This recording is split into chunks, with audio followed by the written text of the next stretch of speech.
I know a lot of people will be like, well, my dad's been in prison all my life. Yeah. It was traumatic for me because of the nature of how it happened. All the rainbows that I've seen, I wish on all the people who... Beautiful Selfish Babes, it is your girl Olenike OC here, bringing you another Selfish Babe Selfish Talk podcast. I know I've been away for a little bit, but I'm so excited to bring you this episode with my girl Chivon. Say hi. Hi. And so Chivon is a film and TV producer that I met here in Atlanta.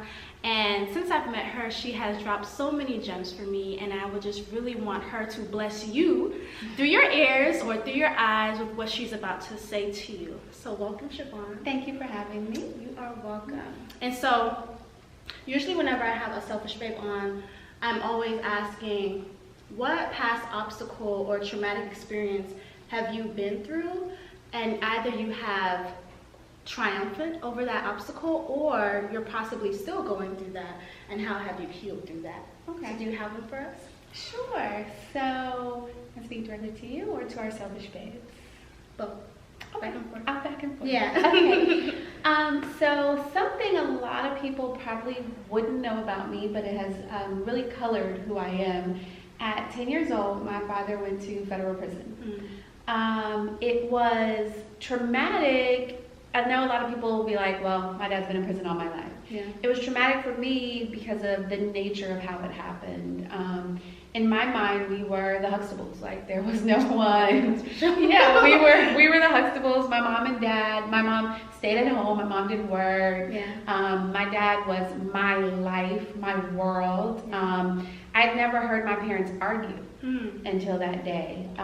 We had actually went to a parent-teacher conference that night, and I remember my parents' bedroom was our entire second floor. Yeah. And so I was downstairs with whom I later found out was my bodyguard. Okay. I never knew that he was my bodyguard. Wow. I just thought that everybody had one of their dad's friends that was always with them, even if their parents weren't. Wow. So I was downstairs with him, and I just remember hearing all this banging and tussling upstairs.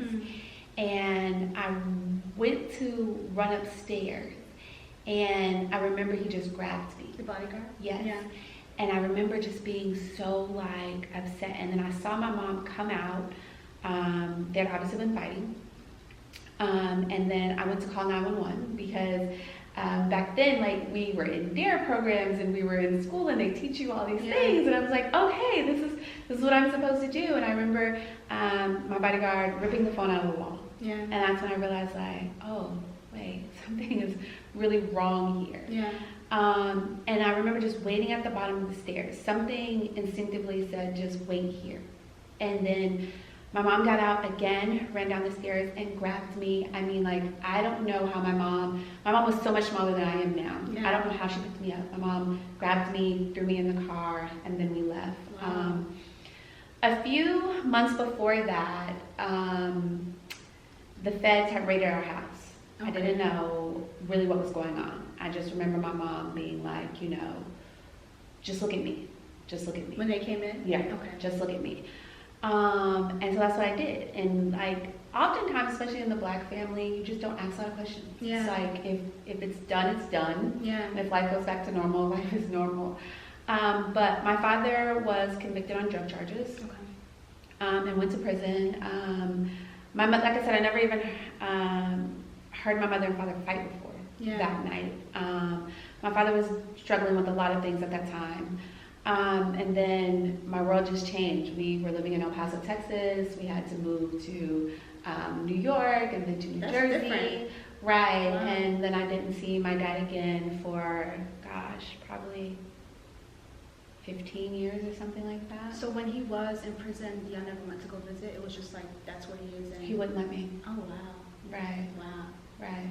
Okay. So 10 is a real transitional age. Yeah. It's a very transitional age. I started my cycle when I was 10. So like so many things started to happen. I moved cross country. Yeah. Then it was just me and my mom, and we were living with my grandmother, who I really I knew she was my grandmother, but like I'd never not lived with her. Yeah. So it was just a lot of transition, and I think that for a girl, especially for a girl that's built her father up as like her world, like her first love. Yeah. That was my first love for sure.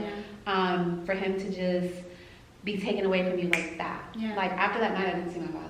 Wow. And for it to be that type of situation, that is a lot for a 10-year-old girl to reconcile with. So growing up and growing through your teenage years where you didn't have your father, were there times where you felt like I'm missing another half? What would a guy do in this situation? Like, or did you feel like you sought out male attention during that time? Male attention was definitely something that was important to me. Yeah. 100%. It was, I don't know that in my 10, 11, 12, 16-year-old mind that I could reconcile that I needed my father. It was just something that was very important to me. I'm an only child. Yeah. I felt like my mom went from not working to having to work a lot. Yeah, that's different. Yeah, so that definitely became something that was important to me, for sure. And so, like, how did that look? In my mind, I've had a boyfriend probably since I was like 12. Okay. Whether that was real or not, I don't know. Yeah. I've had a boyfriend since I was 12. When I can point to it being real, Yeah. I've probably had a real boyfriend since I'm probably 14. Okay. Right, so it's been a good 20 solid years that I have always had a man. Okay. Right. Like for me, and I've told my selfish babes in the past, so growing up it was my mom and my brother, and my dad had passed away when I was a baby. I don't really have any information on him. I saw a picture recently, probably within the last 2 years that she showed me, and you know, my family is Jamaican, so she was like, you know, he was the friend of who she was dating at the time. And she was like, oh, you know, like he was a bad man. Like, so if you say your dad, you know, was on drug charges, like he was probably doing that. Like, that's all I know. Mm-hmm. And for me growing up, it was like, I know I definitely sought male attention. You know, it's like, if any guy gave me attention, I'm here. Like, right. Oh, what you want? Like, I was right. like that. And I talk a lot about how when I was growing up, probably like 14, I started having sex at 14. Mm-hmm. And so at that time, I was very promiscuous and was known in the neighborhood as the girl to go to. And so for me, really book smart in school and stuff like that, but for me it was like male attention and sex was a way to be free. Mm-hmm. My mom was very strict. I really couldn't go anywhere. If I had to go somewhere, it's like ask a week in advance and the answer is still probably going to be no. Mm-hmm. And so for me it was like to be able to be out a little bit or like have a guy over or like sneak around, that kind of gave me a sense of freedom. Mm-hmm. And at some point I was celibate. I think I was like, oh, 15, 16, I'm going to be celibate or whatever. And I have this whole story on another podcast episode, but that's kind of like how not having my father expressed itself to me. It was like, you're going to give me the attention, then I'm going to give it to you. And that's right. how it was. And it's not like that anymore. I mean, as you guys know, I'm dating a woman, but even when I was, you know, in a really great relationship before my girlfriend, I was in a wonderful relationship before my girlfriend with a guy.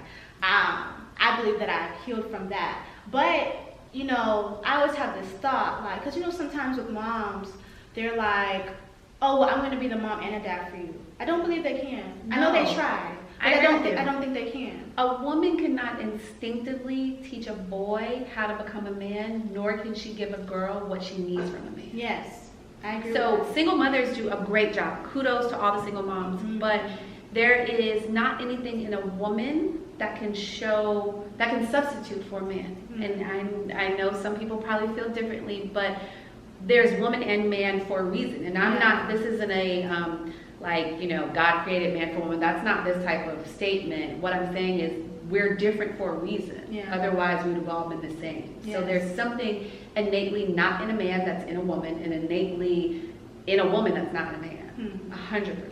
I like that. So growing up without your dad,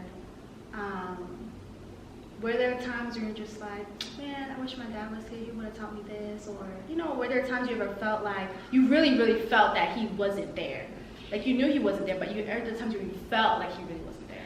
You know, I didn't feel like that so much as a child. I felt like that as I became an adult. I've written this entire series about how fatherless daughters date. And it is a really interesting thing. In my humble opinion. Okay. Based on my experience. Yeah. That's what it's based on, obviously. Yeah. For me, and we spoke about this off camera, protection is such a big thing for me. And as I go back and I trace all of my steps, I realize when you grow up with a bodyguard, whether you know it or not, protection becomes a thing for you. Yeah. So every man I was with instantly became a protector for me. It was like, you were supposed to protect me. Yeah. And you were supposed to protect me physically, and you were supposed to protect my heart and my emotions, and I put all of that on them. So the things that a girl typically wants from a father, I wanted it all from my partner. So you were responsible for all of the things that my father didn't do, and I never spoke it. I never knew that's what it was, but as I became more aware of myself, that's what it was. So having that realization and knowing that, how did you change the way that you dated or the way that you interacted with men?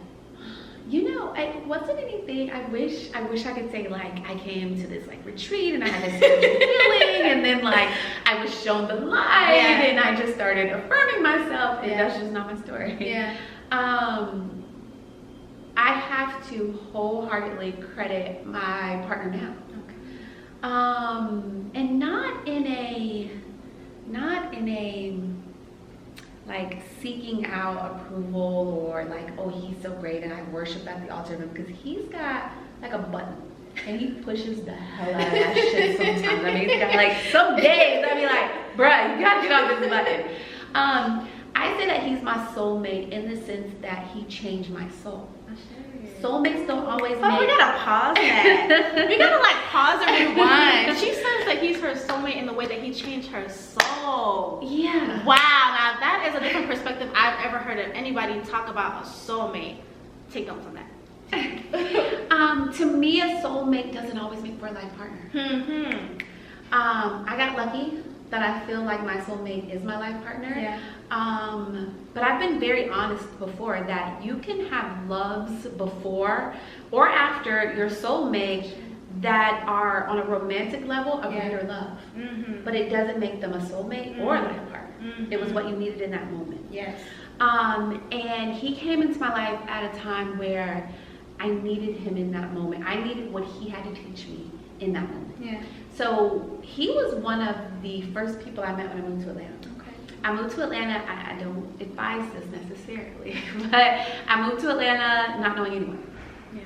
I just decided like, I'm moving, and I'm moving in 6 weeks. Yeah. And everybody should get on board or not, I'm doing it. Yeah. And that's what I did. And he was one of the first people I met, but we didn't date for, gosh, years. Wow. And so what would happen was, he used to call me another name. And so every year or so, he would reach out to me or I'd reach out to him and just be like, what's going on? Yeah. And that would be that. And then one day he called me and he was like, let's go to dinner. And we've been having dinner together ever since. Wow. But I credit him in making my switch. I'm sorry, I'm going on. Because he wasn't here for any of my bullshit. Okay. He just wasn't gonna happen. And I tried. I mean, listen, I tried. I was like, you're gonna get this bullshit. Yeah. Like, come on with it. Everybody else has been signing up for this bullshit. Your turn. Okay. And he just wasn't here for it. And it wasn't on some like, you're wrong, you're bad. It was just hey, that's how you do things. This is how I do things. We don't have to do things together, but I'm not changing. Yeah. And it became more and more of a, okay, I don't think I want him to change. Yeah. And if I do want, the things I do want him to change, we can navigate those things, but I don't want to not be with this person. Yeah. And it wasn't because I've been in desperate love. It wasn't desperate love. Yeah. It was, my soul needs this. Yes. I don't want to not be with this. Because even in all of my bullshit and even in all of my, when I met him, it was a time of just like weirdness. And even in all of that, my soul knew like, girl, you're not gonna mess this one up. Like you can't, because we need this. Like, it's not just you, like we need this. Yeah. And so when he wasn't here for my bullshit, it just made me confront like, why is that so important to me? Yeah. So it would make me ask myself questions like, why is that one thing so important to me? Yeah. And then if I could come up with a reason, because sometimes I came up with reasons why it was so important to me. Yeah. If I could come up with a reason why it was so important to me, I was then in a space after reflecting on it where I could have an adult conversation with him and be like, this is why these things are important to me. I need you to get on this same page with me about this thing. When you had those adult conversations with him, how did they turn out? Was he on board to changing those things? Was it different for him because you thought about it more? 8 out of 10 times he was on board. Now, there were some times he was like, hell no, not doing it. You sound crazy. I don't know what you've been over there thinking about, but the shit is still crazy. Not doing it. Okay. And that's like the real of it. I want people to know that, because when I say like, oh, he's my soulmate and all this stuff, like, doesn't mean that he's perfect or I'm perfect. Yeah. There are still days now that we have to have an adult conversation, and we have to like really see one another's perspective. Yeah. Most of the things though that were super important to me became important to him. Hey, Selfish Babe. So in this podcast interview, I lost a good about 5 to 7 minutes. I'm not sure what happened. At the end of this, my battery had died. And so now we're going to skip to the part where Chivon discusses marriage, which is actually really, really good. So thank you for continuing to listen or watch. Just want to let you guys know if it like just jumps, it jumped because my battery had died shortly after. And then also I thought I still had that footage, but I don't. So sorry. Thank you. Like I was saying, marriage doesn't equate love. So like, and I just want to pause and say this real quick because I know I don't have this thought, but I know that there's a lot of women that have this thought. It's like, you know, the check markers, okay? I have this job by here, I have kids by here, and I have marriage by here. So it's a check mark off my life.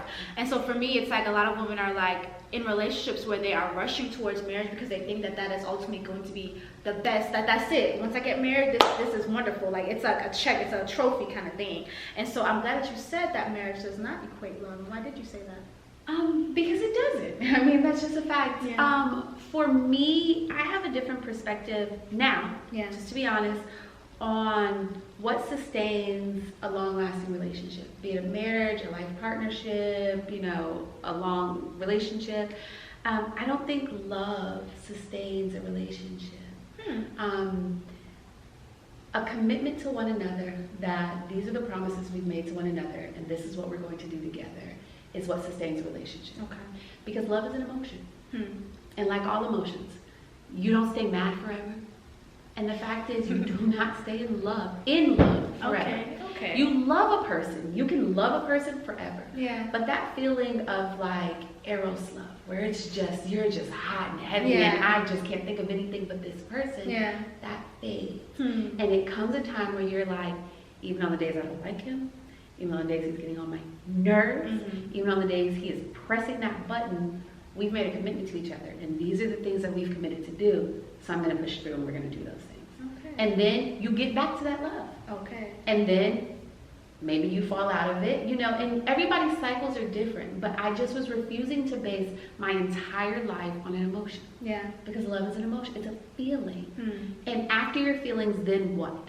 Yeah. And that's what I kept asking myself. You feel like this, what? And there just wasn't enough after the what for me to base my entire life on an emotion. And so it became more about like, what are we committing to do for our families? Yeah. And not just the children we make, but what are we committing to do for your mother, my mother, our extended family? Family is super big for me. Yeah. What are those promises? What are those promises we're making to one another about what we're going to do in our businesses so that we can live a certain type of life that we want to live? We've stayed committed to those things. Yeah. Even on the days where he's like, yo, don't say another word. Like, don't say anything else. It doesn't change any of the other commitments. And so I just was like, the word love or the thought, and this is funny, this is right before Valentine's Day. Yeah. The thought of, oh, it's got to be this undying love. Yeah. I don't know. I've seen people be madly in love. We've all seen the people that get married in like 30 days. It's a running joke when I was young that like I'd be that person that would get married in 30 days. And I would have been had I gotten married before. And then we see those people that have been married 55 years. Yeah. And I know a couple in particular, I won't say who they are because they haven't given me permission to, but I know a couple that has been married almost 56 years. Wow. And some days, she cannot stand him. I mean, like, she doesn't like who he's evolved into, but she cooks for him every single day. He watches her leave every day. Like, she still works because she wants to, not because she has to. Yeah. He watches her leave every single day for work. Okay. And if she's not back by a certain time, he's in that window looking for her. And to me, that was about the commitment they made to each other and not about the romantic love that they were in when they got married 56 years ago. And they still, every day, as you have pointed out, are continuing to make that commitment. Because what their actions show it, that they're still committed to the commitment. Every day, and that's the thing. You said it. You hit it right on the head. Committed to the commitment. Yeah. It has nothing to do with the emotions of this person. And so for me, I was like, girl, you can't base an entire life on an emotion. Yeah.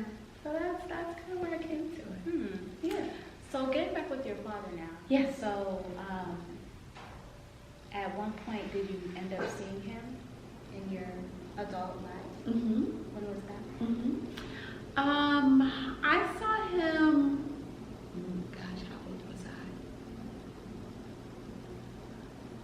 Late 20s? Okay. And when you had seen him for the first time, how was that? Because that's Emotional but not. over 10 years, right? Right. Emotional but not.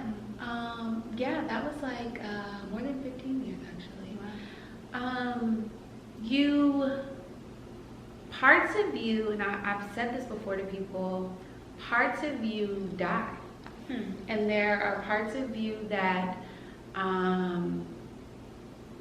you just can't access anymore. And so it's emotional just because I am emotional. But not because there are parts of me that are so cut off from that I can't have a lasting, like, agonizing, pulling, tugging about it. Yeah. I don't know if that's good or bad, but I know that it developed in me, even outside of relationships, a cutoff spirit. I have a strong cutoff spirit. Okay, like I found like you like that? Right. Not even if I don't like you. Yeah. It's just in me to never speak to a person again, and it has nothing to do with we had an argument or we fell out or this person did that. No, it is just in me to never speak to a person again. Okay. And it doesn't have to be dramatic. Yeah. It can just simply be like, no, I just never called them again, and they never called me, and it's just and that was just that. Like, I have it into me. I'm not a person that ever needs closure. Yeah. And I think that comes from that experience because there was no closure to be had in that experience, and so now I'm not a person that ever needs closure. I can just literally never speak to a person again. Okay. So do you feel like after seeing your dad in your adult life, like, would you say that helped with healing from not seeing him for all those years? How do you feel about it now? Do you feel like I'm okay? Like, you know? There's such an indifference there. Yeah. And I'm sure some people watching would be like, oh, she hasn't healed from it. But I don't feel that way. Yeah. Now, whether that is a universal truth or not, I'm not sure, but it's my truth. Yeah. I don't feel that way.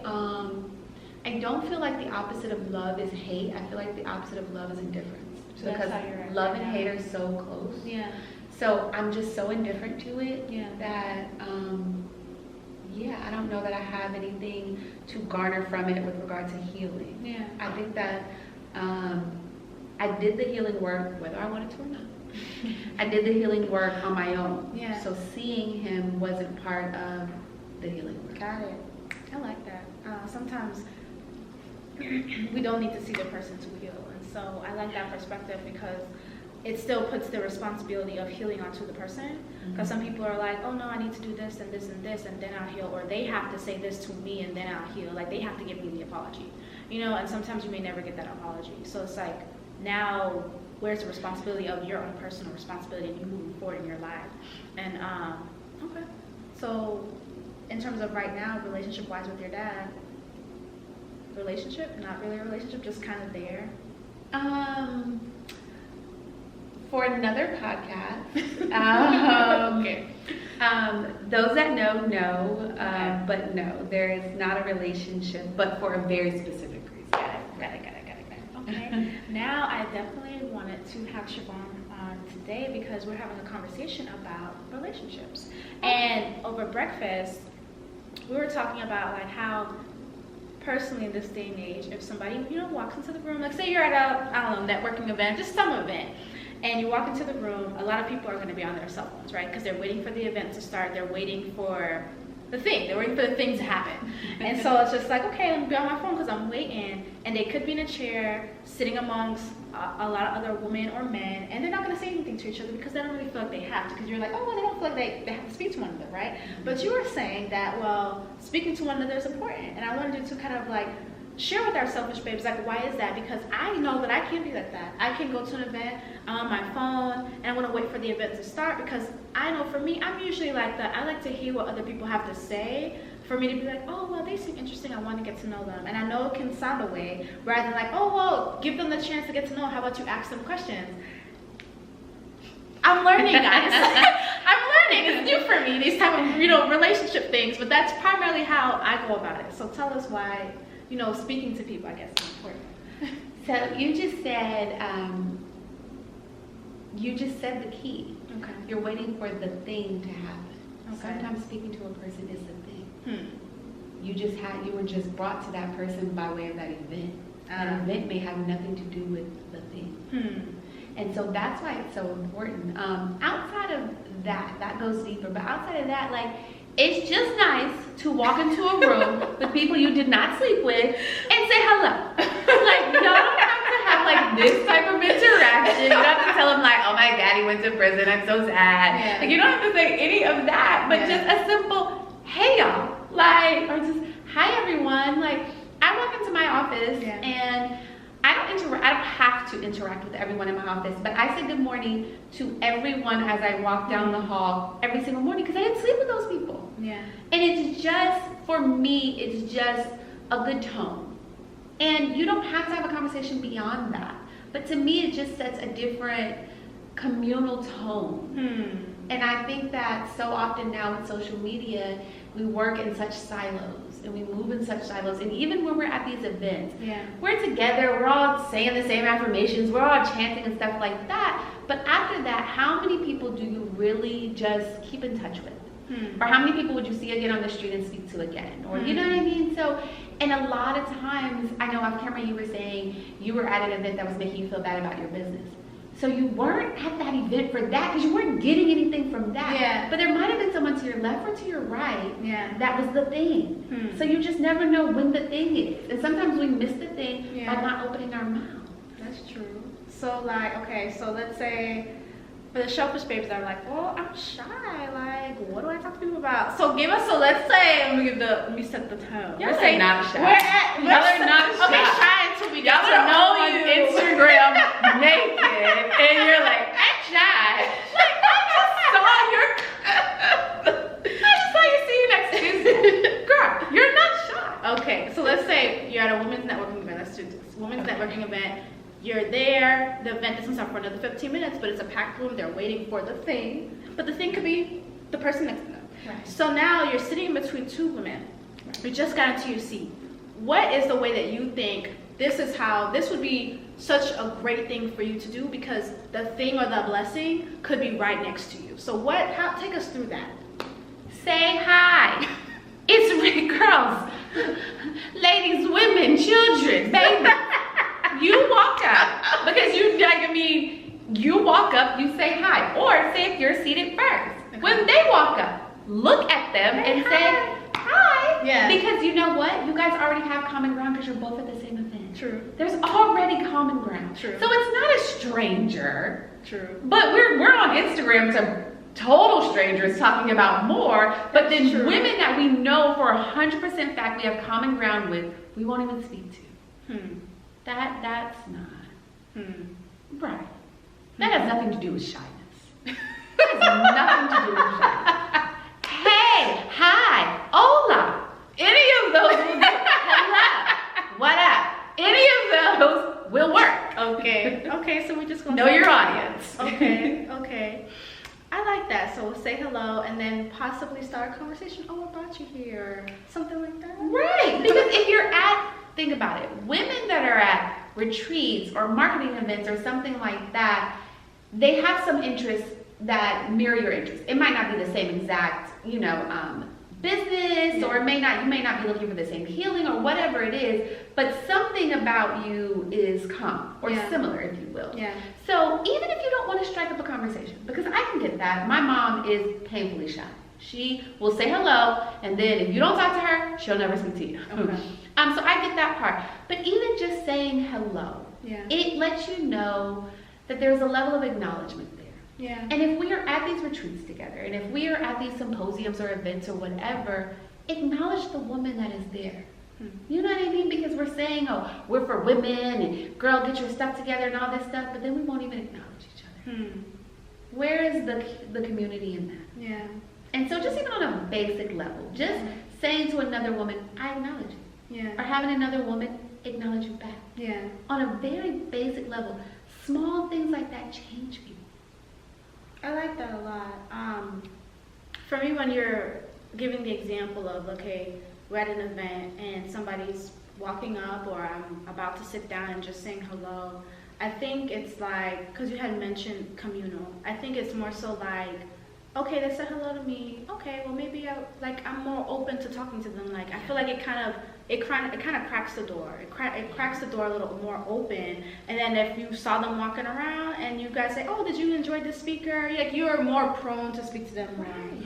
I like that. Or you hear a key, you be like, did you hear that? Like it starts to build that. Okay, I like that. Right. So then now, let's say that we wanted to move forward and maybe we like, oh, we had a conversation. What would be your advice on continuing building a relationship? Sure. Start light.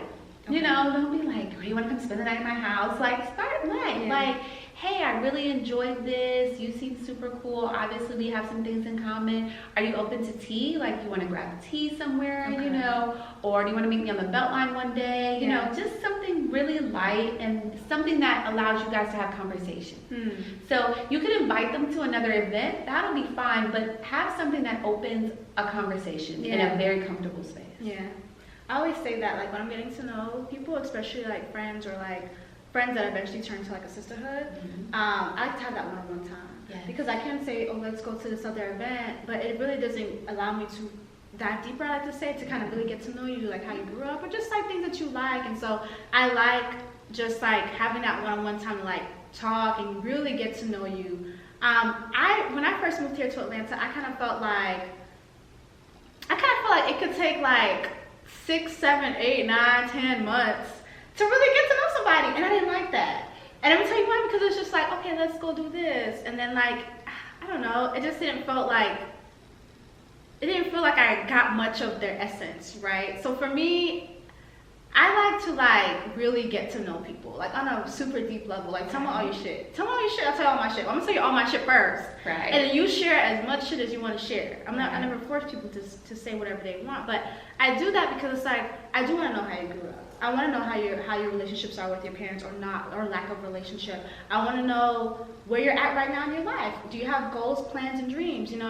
What are you doing right now? I like those things because for me, I'm just like, okay, I get a greater picture of who you are or who you're growing to be, and I think that we can connect more on these levels. And so now, like, back in the day, I say back in the day, it was last year. Like back in the day, when I was really searching for friends, and so I would go have these friend dates, really get to know people, but I would really be open, like, with my life, and some women were like, oh wow, like, they felt okay for them to share their lives. They felt like they could have friends they met, and those friends they met knew nothing of this, and they knew each other for 2 years.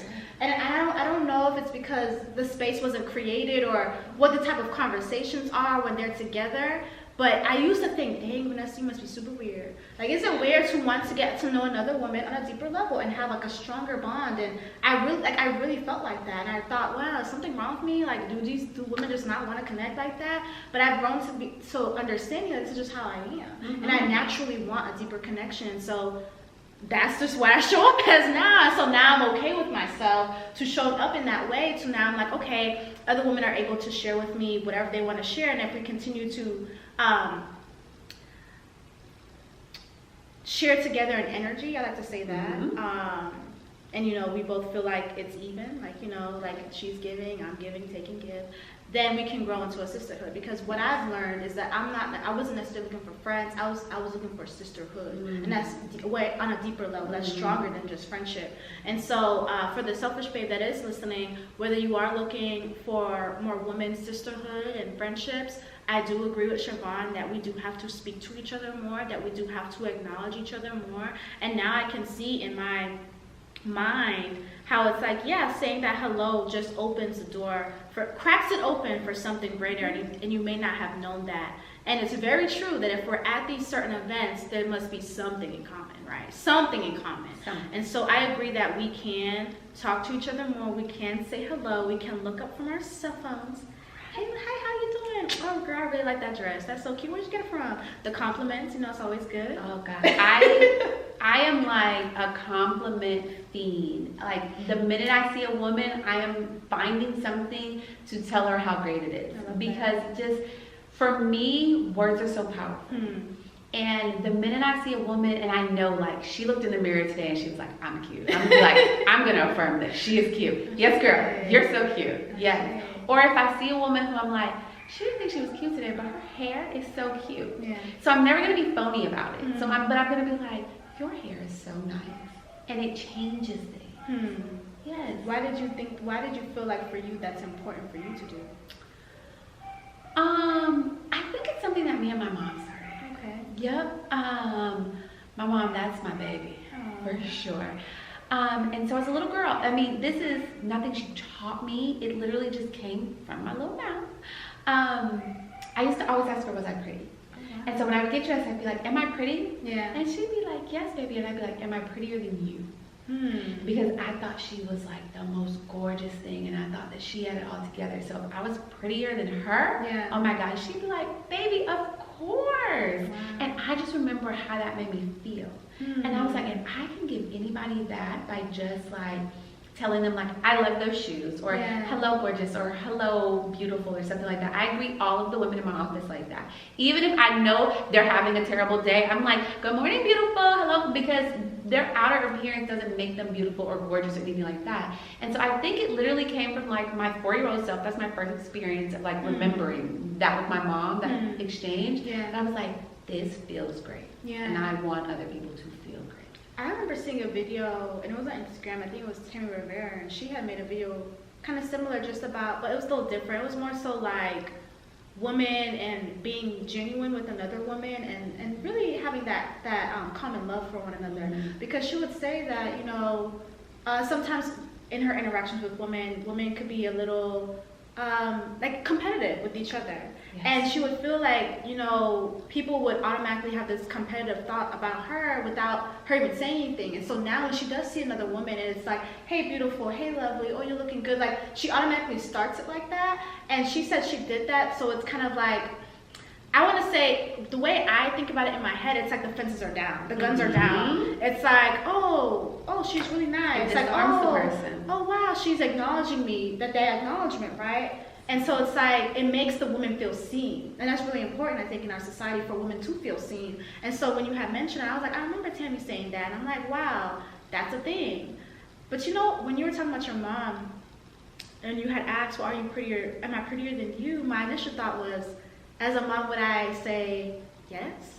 Or would I say, well, why is that important? And for me, I would say the other. I would be like, well, hey, baby, why is it important for you to be prettier than me? Right. And I get your, how you're saying your mom is like the most beautiful woman in the world. But for me, I'm like, but why did she ask prettier than me? Is that, like, for me, I would have been like, does that make you better? Like, this is just me, right? No, I agree. I'm like, does she think that? So, So when you said that, I was like, okay. I get like the compliments and stuff, but that was my initial thought, was like, if my daughter asked me that, like, how would I feel? I agree, and I think that each generation evolves. Yeah. You know what I mean? So I don't know that my mom had the tools to be like, how is she doing this? Me and my mom look exactly alike.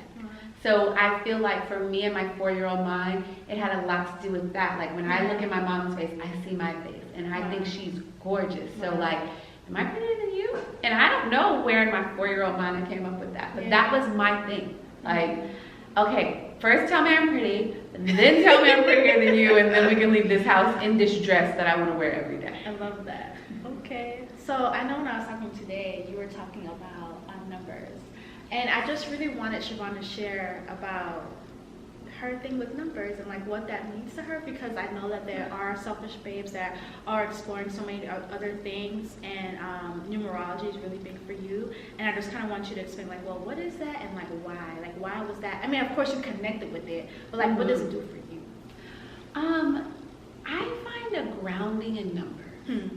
Okay, so numbers are grounding for me because no matter what my spiritual practices are, numbers are numbers.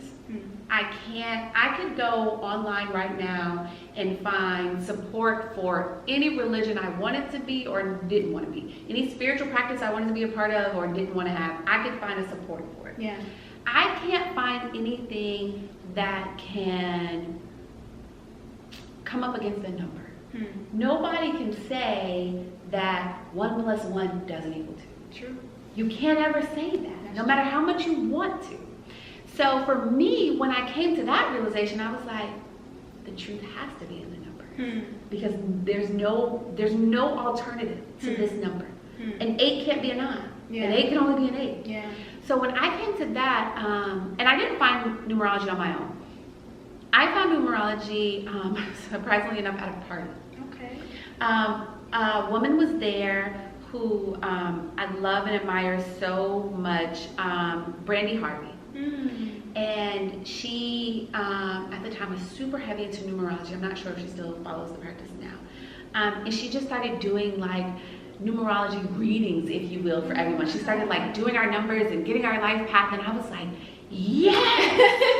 And I think it had so much to do with the delivery and the vessel for which I think I would always came to numerology, but I think it stuck because I had such a respect and admiration for her. Yeah. That I was like, well, she does it. And if numbers are real, yeah, this has gotta be it. Yeah. And then I just kind of delved into it. And so now all day long, I just add numbers. And I don't even think about it. I see a number and I add it. And I add license plates, I add addresses, numbers I see anywhere, I just add them. It's just in me now. So if I'm looking for a certain thing, like say like if I'm looking for a home, whatever I want out of that home, I look for that number. And if that number isn't there, it sounds kooky. But if that number isn't there, it really isn't the house for me. Why do you look for a number, and what could that number represent for you? So, like, when I was single, I was looking for an 11, which breaks down to a 2, or a 2, because 2 is a number of partnership. So I couldn't be in a house of 1, because then it would have been all about me. And so it would have been a great time for me. I would have progressed and done a lot of things, but I had to let the universe know that I was open to partnership, and I needed to be in a space of partnership. And is that because you knew about what the number 2 represented and the energy around it? So that's very important. Yes. So what she's saying is that numbers have energy, and they represent something. Like 100%. a lot of things have energy. So it's like if she's looking for the 2, like she had mentioned, that the energy is partnerships. And so for her, she was like, yes, I'm single in this moment, but I am affirming to the universe that I want partnership. And so I'm going to look for a house that has 2, because I'm showing the universe I'm open to partnerships. 100%. So if I'm looking to be in a place of, hey, I really want my business to go, bigger, further, I want more money, I want more abundance, I'm always looking for an 8. I'm in the 8, y'all. Yes, she is. So I walked in, I was like, this is an 8. You're going to make a lot of money as long as you stay here. This is an 8. I have a life path of an 8. So I am attuned to 8s all the time. If I need like peace and grounding and stability, I'm looking for a 6. If I want to be more in tune with my intuition or spirituality, I'm looking for a 7. If I feel like I'm coming to the end of some type of cycle, I'm looking for a 9. So just things like that. Like the energy behind the numbers 100%. I think sometimes, and I know most of our selfish babes are vibrating where we are. But I think sometimes when you talk to people about energy and vibrations and stuff like that, it's like, what are you doing? Yeah. But if I tell a person an 8 can never be a 9, Yeah. and you can never refute that, rebut that, anything, they can see it different. Yeah. So it's not mystical if you're not into that thing. It's not, esoteric if you're not into that. But an 8 can never be a 9. Yeah. And so for me, that's what I connected to. I was gonna say, for those that have more of an analytical mind, that's perfect. That's the perfect example, because they're looking for facts. Right. So this is like hardcore facts. So I think that's like the perfect example to give to a friend or somebody that you want to like maybe share a little bit more of what you're doing, and you kind of want to share your perspective, but you want to share it in a way that they're going to understand better. So actually, I really like that example. But I want to just thank Chivon so much for being here today and talking to all my selfish babes. I do want her to talk a little bit about Pretty Girl TV. Did I say it right? Pretty Girl Problems. Pretty Girl Problems, Yep. yes. Pretty Girl Problems is a character development and leadership program for girls. Character building, leadership development, girls, elementary school through college. And we're in schools. We have a social intelligence curriculum that starts as early as elementary school. We're helping college girls start businesses and really just build a community with one another. I named it Pretty Girl Problems for a very specific reason. It had nothing to do with looks, really. Yeah. I wanted to, if I just got a bunch of teenage girls and I was like, I'm going to develop your character and build your leadership skills, they'd have been like, bye. So I had to get a name that would draw them in. Yeah. And that's literally how it started. I would be on Instagram, and this is when I was super heavy on Instagram. I'm not on Instagram anymore, but it would be at a time where I just wanted to be on Instagram, even if I felt like I didn't look like I should be on it. This is before like Facetune and all of that.